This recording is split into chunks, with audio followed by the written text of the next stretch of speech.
Hi, and welcome back. I'm sure, like most of you, you've experienced some stage in your life where it's like a hair on fire moment or stretch of time. And my life seems to revolve in seasons.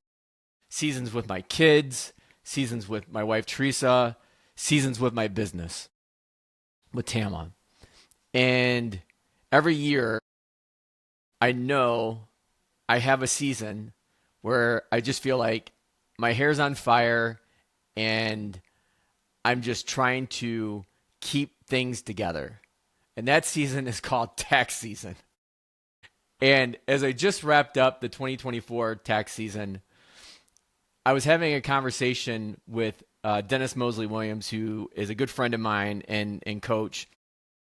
And the conversation went like this, where Dennis was asking me, what do you do in those moments? Like, what are people's reaction? Because they all know you're extremely busy. You probably have a short fuse, especially with your kids and your wife, which is definitely true.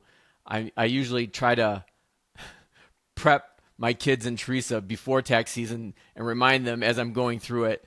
It's stressful. It can be stressful. But one of the things that I've grown to really appreciate with families I work with at TAMMA is that they have a sincere interest in making sure that I'm okay. And sometimes it got me thinking, when you're going through a stressful time in your life, the hair on fire, if you will, what's the best thing that somebody can do for you? And I've often found that I really appreciate when somebody genuinely asks, how are you doing? Is there anything that I can do to help? And in the case of tax season, no, not really.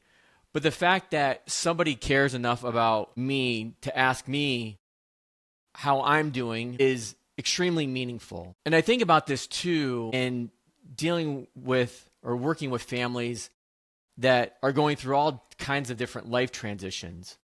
And I think about families that have lost loved ones, and it's always typical to ask, what can I do for you? How can I help you? But I think that puts the onus on that person who's already struggling. And rather than asking, what can I do for you? How can I help?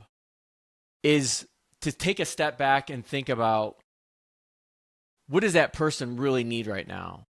Is it a break? Is it a cup of coffee? Is it taking their kids to a sporting event or a practice or something like that? Is it getting them a DoorDash gift card so they don't have to worry about cooking one night? It's those things that if you just do it, goes way, way farther than you would think. And that's something that I've been working on, because it's easy just to ask that person what it is they can do. Like, how can I help? And that's the thing, you generally want to help. But if you already know or have some idea of how you can help, as a Nike slogan goes, just do it. And I have a close friend of mine right now, close family friend of ours, that's going through one of these hair on fire moments where her daughter has undergone another major surgery. And so it's a good example of knowing that it's easy to just ask that family, how can I help? What do you need? But you kind of already know probably what they could use or what help they could need. So it's something to do emotionally and physically. But then also going back to the point I made too, sometimes just making that call, sending that text to say, hey, I'm thinking about you. I hope things are going well, goes a long way. And I think having that sense of empathy during challenging life transitions or challenging seasons goes a long way.